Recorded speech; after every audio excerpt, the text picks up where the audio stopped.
दोस्तों आज मैं आपको एक्सप्लेन करूंगा बंसल आइसोलोसी। तो बेसिकली ये इंडोनेशियन हॉरर मूवी है। मूवी के नाम का जो मीनिंग है वो आइसोलेशन वार्ड है। तो शुरू करने से पहले लाइक और सब्सक्राइब जरूर कीजिए क्योंकि 10 सब्सक्राइबर के लिए अभी 6 ही सब्सक्राइबर बचे हुए हैं। तो कहानी के शुरुआत में हमें एक प्रिजन दिखाई दिया जाता है जिसमें रत्ना नाम की लड़की कैद हो चुकी है। वो खुद को बचाते हुए बाहर आती है बट अचानक उसे घोस्टली फिगर नजर आती है और वहीं पर रत्ना मारी जाती है। यहाँ पर मूवी का सीन शिफ्ट होता है और हमें वुमन क्रिमिनल से भरी हुई एक वैन दिखाई दी जाती है। जो वैन उसी जेल की तरफ जा रही थी। वही बस प्रिजन के सामने रुक जाती है और यहाँ पर जो भी क्रिमिनल आए थे, कुछ लोगों ने मर्डर किया था, कुछ लोगों ने चोरी की थी। यहाँ पर एक विनी नाम की लड़की भी आई थी जो ड्रग्स रिलेटेड काम करती थी। यहाँ पर उनको पूरा नेकेड करके उनकी चेकिंग होती है, प्लस उनको कैदी वाले कपड़े भी दिए जाते हैं। इसके बाद ऑर्डर आता है और कहता है कि यहाँ पर कुछ भी गलत काम और चीजें बढ़ाने का काम मत करो, नहीं तो इसकी सजा मिलेगी आपको। यहाँ पर सभी को अपने प्रिजन सेल में भेज दिया जाता है जहाँ पर विनी भी अपने प्रिजन में एंटर करती है। तभी उसे एक पागल लड़की दिखाई दी जाती है जिसका नाम ईमा था। यहाँ पर उसकी एक और सेलमेट आ जाती है जिसका नाम यान्ती था। यान्ती वीना से खुद को इंट्रोड्यूस करती है। यहाँ पर यान्ती उसे बताती है कि यहाँ पर सिर्फ तुम्हारे साथ 2 ही प्रिजनर्स हैं, मैं और एमा। वो बताती है कि बाकी जो सेल है उसमें 4 और 4 से ज्यादा लोग हैं बट यहाँ पर सिर्फ 2 ही है हमारे लिए अच्छी बात है। यहाँ पर यान्ती बोलती है कि कम लोग होने की वजह से यहाँ पर झगड़े भी कम हो गए हमारे साथ, और ऊपर से तुम्हें जहाँ पर सोना है वहाँ भी सो सकती हो तुम। तभी यहाँ पर हमें डिनर टाइम दिखाई दिया जाता है जहाँ पर सभी प्रिजनर्स खाना खा रहे थे। यहाँ पर प्रिजन में एक यंग लेडी भी थी जो बॉस की तरह एक्ट करती थी। उसका नाम बेला था। जो बेला थी एज अ बॉस करके थी इस प्रिजन में। यहाँ विनी बेला के बारे में यान्ती से पूछती है बट यान्ती उसे चुप करवा देती है। यहाँ से हमें समझ में आता है कि बेला का खौफ कितना है इन सब के अंदर। तभी यहाँ पर सूरी नाम की एक लड़की आती है। वो यहाँ का बॉस बनने का ट्राई करती है बट बेला उसके सामने आती है और कुछ बातें बोलने लगती है। बेला उसे पटक पटक के मारने लगती है। यान्ती उसकी मदद करने जाती है बट बेला उसकी गर्दन ही पकड़ लेती है। तभी यहाँ पर पुलिस की एंट्री हो जाती है और पुलिस सब चीजें रोक देते हैं। बट यहाँ पर सरप्राइजिंग बात ये थी, बेला ने सब कुछ किया फिर भी बेला को अंदर नहीं डाला जाता। जो नई आई हुई लड़की थी उसको ही पकड़ लेते हैं और उसे आइसोलेशन वार्ड में डाल देते हैं। इससे हमें क्लियर हो जाता है कि बेला की यहाँ पर कितनी चलती है। पुलिस वालों पे उसको कुछ भी नहीं बोलते। यहाँ पर विनी और यान्ती दोनों ही प्रिजन में चली आती है, अपने सेल में चली आती है। तभी यान्ती विनी को बताती है कि वो बेला है, वो सबसे ताकतवर है यहाँ पर और उसकी पुलिस के साथ भी अच्छे कांटेक्ट हुए। अगर तुम उसके अपोजिट जाओगी तो तुम्हारे साथ कुछ भी कर सकती है। यहाँ पर यान्ती उसे बताती है कि बेला के साथ जो भी पंगा लेता है वो मर भी जाता है इस प्रिजन में। तो विनी सडनली पूछती है कि कौन कौन मरा है इस जेल में, बट यान्ती उसे कुछ भी नहीं बताती और सोने के लिए चली जाती है। यहाँ पर जो बेला थी उसका टारगेट अब विनी होगी क्योंकि विनी ने उस सूर्य की मदद करी थी। अब विनी को बहुत ही सुरक्षित रहना पड़ेगा क्योंकि बेला उसके साथ कुछ भी कर सकती है। अब यहाँ पर मूवी का सरप्राइजिंग पार्ट ये था, जो विनी थी वो रत्ना की बहन थी। जो हमने स्टार्टिंग में लड़की मरते हुए देखी उसकी ये बहन थी। उसके बहन को किसने मारा यही समझने के लिए विनी यहाँ पर आई थी। मिडनाइट में किसी की हेल्प की पुकार विनी को सुनाई दी जाती है। तो विनी यान्ती को उठाने का ट्राई करती है बट यान्ती कहती है कि सो जाओ, कुछ देर के बाद ये आवाज़ें खत्म हो जाएगी। यहाँ पर विनी अकेले किसी की मदद तो नहीं कर सकती थी इसीलिए वो भी सो जाती है। बट थोड़े देर के बाद सेल का दरवाजा अपने आप खुल जाता है। ये देखकर विनी थोड़ा सा चौंक जाती है क्योंकि सेल का दरवाजा कभी ओपन नहीं रखते पुलिस वाले। इसके वजह से विनी बाहर निकल के उसी आवाज की तरफ चलने लगती है। आगे जाकर वो देखती है कि उसके सामने एक लड़की आ चुकी है। जैसे वो लड़की अपना मुंह टर्न करती है वैसे ही उसकी घोस्टली फिगर देख डर जाती है और नींद से जग जाती है। यहाँ पर विनी सपना देख रही थी। यहाँ पर यान्ती विनी की मदद करती है शांत बैठने के लिए। तभी वो दोनों बाहर टहलने जाते हैं। तभी यान्ती सबके बारे में विनी को बताती है। वो फरहान के बारे में बताती है, वो एक स्ट्रिक्ट आदमी है और वो हरमन का एक चमचा है। यहाँ पर वो 2 लेडी कांस्टेबल के बारे में बताता है कि वो दोनों भी करप्टेड ऑफिसर है और अगर तुम उनको पैसा दोगे तभी वो तुम्हारे साथ अच्छा बर्ताव करेगी, नहीं तो तुम्हारा जीना हराम कर देगी। तभी यान्ती उसे नया वार्डन आदित्य के बारे में बताती है। अभी तक उसने कुछ गलत तो नहीं किया किसी के साथ, अब क्या ही पता आगे क्या होगा। तभी आदित्य विनी के पास आता है और उसे कहता है कि तुम्हें डॉक्टर के पास जाना पड़ेगा। यान्ती उसे बताती है कि डॉक्टर बहुत ही अच्छी है, तुम्हें उसके साथ मजा आएगा। यहाँ पर डॉक्टर का नाम रूडिया था। तो रूडिया उससे पूछती है कि आज का दिन कैसा जाएगा तुम्हारा। यहाँ पर वो समझ में नहीं आता तो यानी से चुप हो जाती है। तभी रूडिया उसको एक फॉर्म फिलअप करने के लिए देती है। विनी डॉक्टर से पूछती है कि ये कोई साइकोलॉजी टेस्ट है, तो डॉक्टर बताते हैं कि नहीं, ये सिर्फ सिंपल टेस्ट है। मैं तुम्हें जानना चाहती हूँ बेसिकली, क्योंकि तुम यहाँ पर नहीं आई हो। यहाँ पर विनी डॉक्टर से पूछती है कि आपको कल रात वाली आवाजों के बारे में कुछ पता है, तो डॉक्टर बताती है कि ये आवाज आइसोलेशन वार्ड से आती है। मैंने बहुत सारे प्रिजन लोगों से सुना है कि वहाँ पर बहुत सारे घोस्ट है और वहाँ पर कुछ पैरानॉर्मल एक्टिविटी भी होती है, बट मुझे ये बातें सब कुछ बकवास लगती है, क्योंकि एज अ डॉक्टर ऐसा कुछ नहीं होता रियलिटी में। खैर यहाँ पर डॉक्टर सेशन खत्म कर देता है और विनी यांती के पास चली आती है। विनी उसे बताती है कि डॉक्टर सही में अच्छी है और यांती को आइसोलेशन वार्ड के बारे में पूछती है। यांती थोड़ी सी घबरा जाती है और धीरे से कहती है कि आइसोलेशन वार्ड जो है हमारे पास में ही है और उसमें घोस्ट है और कल ही वहाँ पर कोई सेक्रीफाइस भी हुआ है, मतलब कोई मारा भी गया है। विनी ये सब कुछ सुनकर थोड़ी सी डर जाती है। तभी यहाँ पर आदित्य आता है। आदित्य विनी को वहां से लेके चला जाता है। विनी पूछती है कि हम कहाँ जा रहे हैं, तो आदित्य कहता है कि हम किचन जा रहे हैं, जहाँ पर तुम्हें खाना बनाने के लिए मदद करनी पड़ेगी। यहाँ पर शेखर नाम की जो लड़की थी वो खाना बनाती थी सबके लिए। यहाँ पर आदित्य मेन मुद्दे पे आता है और कहता है कि रत्ना की जो भी डिटेल है वो शेखर से तुम्हें मिल जाएगी, बट विनी के बहन के बारे में आदित्य को कैसे पता। खैर यहाँ पर वो बताता है कि वो साइमन के द्वारा असाइन किया हुआ एक लड़का है जो विनी की मदद कर सके। यहाँ पर हमें छोटा सा फ्लैशबैक दिखाई दिया जाता है, जहाँ पर विनी रत्ना के मरने की वजह से बहुत ही रो रही थी और उसे उसका बदला भी चाहिए था। तो विनी अपने वकील को बोलती है कि मुझे अपने जेल में डाल दो, जिसकी वजह से मैं कातिल का पता लगा सकती हूँ। और यहाँ पर वकील और कोई नहीं, साइमन ही था। इसी वजह से आदित्य बाकी ऑर्डन से अलग था और अच्छा बंदा था। यहाँ पर आदित्य विनी को शेखर से मिलाता है और आदित्य वहां से चला जाता है। नेक्स्ट सीन में हम देखते हैं कि विनी सभी प्रिजनर को खाना दे रही थी। तभी यहाँ पर बेला आ जाती है और एक्स्ट्रा खाना मांगने लगती है। तभी वीना उसको मना कर देती है कि सबको सेम ही खाना मिलेगा। तभी शेखर बीच में आकर उसको खाना दे देती है, क्योंकि वो कोई ट्रबल नहीं चाहती। तभी वीना खुद का खाना लेने के लिए जाती है। वो वेजिटेबल नहीं लेती, तो शेखर बोलती है कि तुम्हें देखकर एक लड़की की याद आ गई। तो वीना शेखर को थोड़ा सा बाजू में लेके जाती है और बताती है कि रत्ना मेरी बहन थी।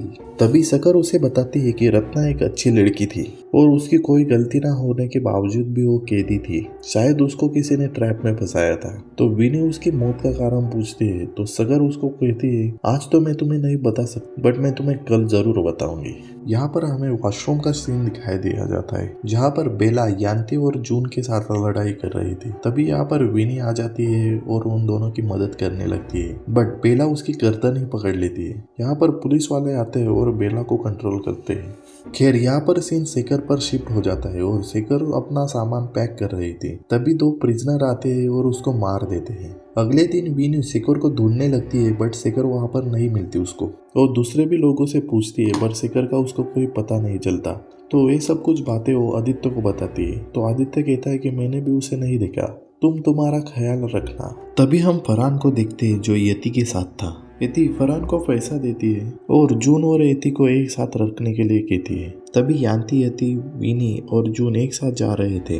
तभी यति विनी को बोलती है कि तुम बेला से थोड़ी सी दूर ही रहो। तभी वीना देखती है कि एमी ने एक क्लिप पहना हुआ था और वो वही क्लिप था जो विनी ने रत्ना को दिया था। तभी वो उसके पास चली जाती है, बट वो चिल्लाकर उसको भगा देती है। यहाँ पर जो ईमा थी वो मेंटली अनस्टेबल थी और उसको भी आइसोलेशन वार्ड में डाला गया था, बट वो वहां से भागकर चली आई थी। इसी वजह से वो थोड़ी सी पागलों जैसे बर्ताव करने लगी है। विनी यांती से पूछती है कि उसे आइसोलेशन वार्ड में क्यों डाला गया था, तो उसे बताती है कि म्यूटिलेशन के लिए। तभी हम फरमान को देखते हैं जो यति से लिए हुए पैसे हरमन को लौटा रहा था, एकदम वफादार आदमी की तरह। तभी हमें पता चलता है कि ये दोनों इतने कम पैसों से कुछ भी करने वाले नहीं थे। यहाँ पर आदित्य विनी को बताता है कि बहुत ढूंढने के बाद भी शेखर उसे नहीं मिली और विनी को सेफ रहने के लिए कहता है। विनी वहाँ से निकलकर सीधा ईमा के पास जाती है। ईमा चिल्लाने लगती है, बट विनी उसे समझाती है कि वो रत्ना की बहन है। तब ईमी थोड़ी सी शांत हो जाती है। यहाँ पर ईमा बताती है कि एक दिन रत्ना और मैं चली जा रही थी, तभी बेला बीच में आती है और हमें टकरा देती है और वो हम दोनों को बहुत ही मारने लगती है। तभी हरमन आता है, मुझे और रत्ना को आइसोलेशन वार्ड में डाल देता है ईमा इसके बाद कुछ भी बोल नहीं पाती और वो शांत हो जाती है। तभी सीन शिफ्ट होता है और हमें रात का सीन दिखाई दिया जाता है। यति ने इमरान को पैसे दिए थे, फिर भी जून को वो बेला के पास छोड़ देता है। बेला उसे बहुत ही टॉर्चर करती है। अगले मॉर्निंग में यति फरहान के पास चली जाती है और उसे पूछती है कि तूने पैसे लेकर भी काम नहीं किए। तो फरहान उसको मारने लगता है और कहता है कि इतने पैसों से मैं थोड़ी बिक जाऊंगा, और वो उसे बहुत मारता है और उसे आइसोलेशन चेंबर में डाल देता है। उस आइसोलेशन वार्ड में वो पागल हो जाती है और खुद को ही खाने लगती है। तभी एक वार्डन उसे खाना देने के लिए आता है, बट वो उसी वार्डन को मार देती है और ऐसा बिहेव करते हुए यति मारी जाती है उसी आइसोलेशन चेंबर में। एज अ व्यूअर हमें समझ में आता है कि आइसोलेशन चेंबर में कुछ ना कुछ गलत ही चल रहा है। यहाँ पर रूडिया ने ये सेशन के लिए बुलाया था। यहाँ पर रूडिया बोलती है कि तुम्हारे वजह से तुम्हारे 2 दोस्त मारे गए। तो वीनू गुस्से से बोलती है कि इसमें मेरी क्या गलती थी, बेला ने उसको मारा है, आप लोगों ने उसके खिलाफ कुछ एक्शन लेनी चाहिए बट तुम नहीं ले रहे। यहाँ पर डॉक्टर उसे बोलते हैं कि बेला के खिलाफ जाना इतना भी आसान नहीं है। ये बातें सुनकर वीनी थोड़ी सी गुस्से में बाहर चली जाती है। वो सीधा आदित्य के पास चली जाती है और आदित्य से पूछती है कि मुझे आइसोलेशन वार्ड में डाल दो। तो आदित्य बोलता है मेरे पास इतना एक्सेस नहीं है, मेरे पास लिमिटेड ही एक्सेस है। तब वीनी को समझ में आता है कि बेला के साथ जो भी टक्कर लेता है उसे आइसोलेशन वार्ड में छोड़ा जाता है। अब वीनी को पता था कि आइसोलेशन वार्ड में जाने के लिए बेला के साथ झगड़ना पड़ेगा। यहाँ पर हरमन ने बेला को बुलाया था और उससे वो कोई काम करवाना चाहता था। यहाँ पर हमें मूवी का ट्विस्ट पता चलता है कि जो बेला है वो हरमन के कहने पर ये सब कुछ कर रही थी, क्योंकि बाहर उसकी एक बेटी थी और हरमन उसे मारने की धमकी दे रहा था। इसी वजह से बेला ये सब कुछ कर रही थी। वैसे बेला अच्छी लड़की थी, बट हरमन उसे ब्लैकमेल करता था और उसका अगला टारगेट वीनी था। उसी ब्लैकमेलिंग के वजह से बेला को हाँ करना पड़ता है और सीन चेंज हो जाता है। यहाँ पर वीनी ने आइसोलेशन वार्ड में जाने के लिए खुद से ही प्लान बनाया था, बट आदित्य उसे बोलता है कि अगर तुम ऐसे आइसोलेशन वार्ड में चली गई तो रत्ना के बारे में तो हमें कुछ भी पता नहीं चलेगा और तुम भी एक मिस्ट्री ही बन जाओगी। बट यहाँ पर वीनी बोलती है कि मैं मौत से नहीं डरती। और यहाँ पर हमें फ्लैशबैक दिखाई दिया जाता है जो सायरन ने बताया था। यहाँ पर जो भी प्रिजन मरते हैं उनका पोस्टमार्टम प्राइवेटली ही होता है और उनका क्या होता है कुछ भी पता नहीं चलता आगे, और पोस्टमार्टम का रिपोर्ट हमेशा ही खुदकुशी आता था। अगले सीन में वीनी सीधा चाकू लेकर बेला के पास बढ़ने लगती है।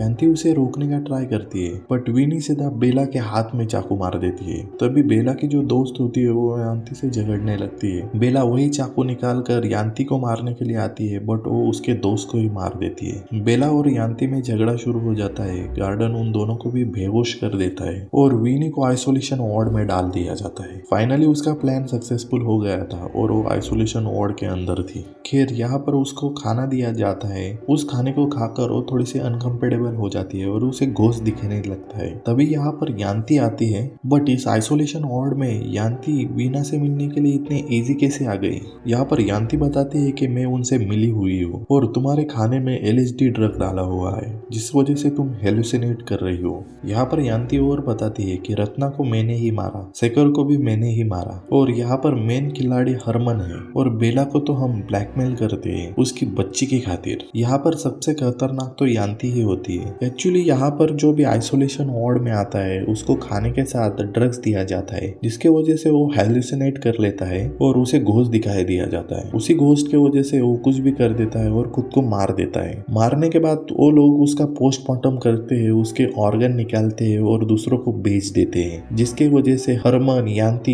इन सबको पैसा मिल जाता है। और रिपोर्ट में ये बताते थे कि ये सुसाइड है। इसी वजह से रत्ना और बाकी के रिपोर्ट में सुसाइड आया था। यहाँ पर यांती वीनी को ओवरडोज करके मारने ही वाली थी, तभी वीनी वही इंजेक्शन को यांती के अंदर घुसा देती है जिसके वजह से यांती मर जाती है। That's a girl. जहाँ से यांती बाहर भागना शुरू कर देती है। तभी हमें बेला का सीन दिखाया दिया जाता है जो बेला की भी किडनी निकाल रहे थे। तो बेला होश में आकर सभी गार्ड को मारते हुए आगे चलने लगती है। यहाँ पर वीनी भाग चुकी है, ये बातें गार्ड को पता चलती है और उसको ढूंढने के लिए वो निकल जाते हैं। यहाँ पर फरहान को वीनी मिल जाती है और उसको सड्यूस करने का ट्राई करता है, बट यहाँ पर ईमा आ जाती है और उसको बचाने का ट्राई करती है, बट फरहान उसे मार देता है। और वो फिर से विनी के साथ गलत हरकतें करने की शुरू करता है। बट यहाँ पर आदित्य आता है और उसको स्टैप कर देता है। यहाँ पर आदित्य विनी को बताता है कि अगर यहाँ से हमें निकलना है तो हमें साइमन ही बचा सकता है। और टेलीफोन यहाँ पर दो जगह पर है, एक हरमन के ऑफिस में और एक दूसरी जगह पर। तो विनी आदित्य को बताती है कि यहाँ पर बॉडी के पार्ट निकाल कर ये लोग बेचते हैं। ये बातें सुनकर आदित्य को भी बहुत गुस्सा आता है। आदित्य विनी को डॉक्टर के पास भेज देता है क्योंकि वो एक अच्छी लेडी थी और उसके पास फोन भी था।